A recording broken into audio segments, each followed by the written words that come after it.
सोचिए जरा, क्या एक ऐसी नदी को दोबारा जिंदा किया जा सकता है जो कभी शहर की जान हुआ करती थी लेकिन आज एक गंदे नाले में बदल गई हो?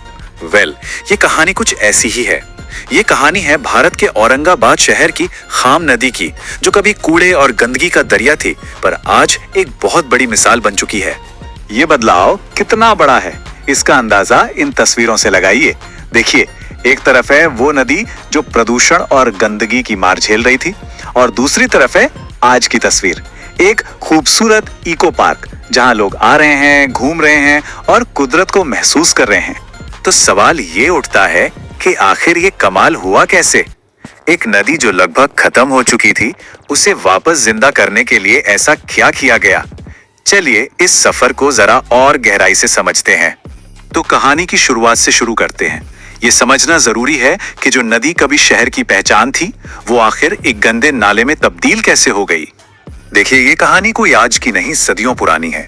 1612 में इंजीनियर मलिक अंबर ने नहर वाटर सिस्टम बनाया, जिसने शहर को सदियों तक पानी की कमी नहीं होने दी। यहाँ तक कि 1884 के औरंगाबाद गैजेटियर में भी खाम नदी को शहर का एक बहुत जरूरी हिस्सा बताया गया है। लेकिन फिर आया 20वीं सदी का दौर और बढ़ती शहरीकरण और लापरवाही ने सब बर्बाद कर दिया और हालत इतनी बिगड़ गई कि 2020 तक इसे ऑफिशियली कचरे का बारहमासी प्रवाह कहा जाने लगा। ये लाइन हमें याद दिलाती है कि ये नदी हमेशा से इस शहर का, इसकी पहचान का हिस्सा रही है।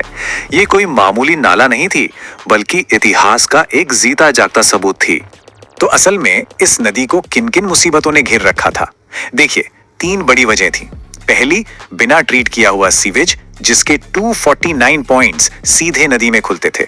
दूसरी, बेहिसाब फेंका गया कूड़ा कचरा, जिसने नदी को लगभग भर ही दिया था। और सबसे बड़ी दिक्कत, लोगों की सोच। लोगों ने इसे नदी मानना ही छोड़ दिया था। उनके लिए ये बस एक गंदा नाला था।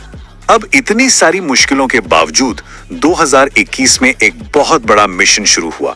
मिशन था खाम नदी को उसकी खोई हुई पहचान वापस दिलाना।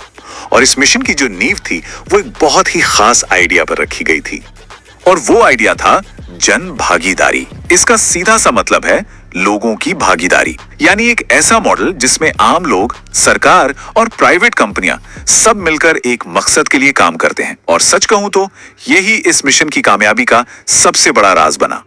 तो कौन कौन साथ आया इस मिशन में?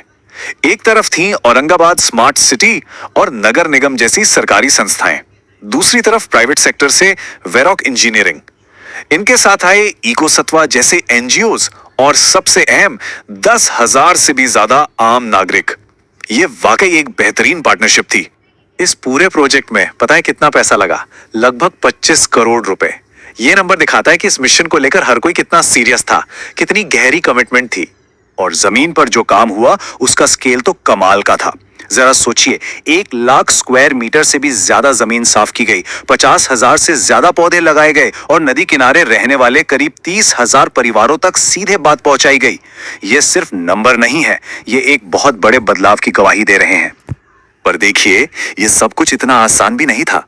प्लान ये था कि सारा गंदा पानी शहर के अंडरग्राउंड ड्रेनेज में डाल दिया जाएगा। लेकिन तभी कुछ किसानों ने विरोध शुरू कर दिया। क्यों? क्योंकि वो सिंचाई के लिए उसी गंदे पानी पर निर्भर थे। उन्हें लगा कि उनकी नदी ही गायब हो रही है। तो प्लान को बदला गया।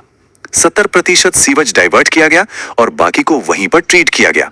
इससे पता चलता है कि ये मिशन कितना फ्लेक्सिबल था।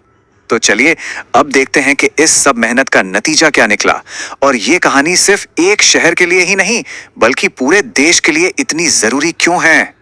बदलाव कितना बड़ा है, ये यहाँ साफ साफ दिखता है। पहले क्या था? सिर्फ कचरे का बहाव, बाढ़ का डर और कोई जीव जंतु नहीं। और अब वहां साफ पानी है, बाढ़ का खतरा कम हो गया है, एक शानदार इको पार्क बन गया है और ये जगह अब 27 तरह के पक्षियों का नया घर बन चुकी है।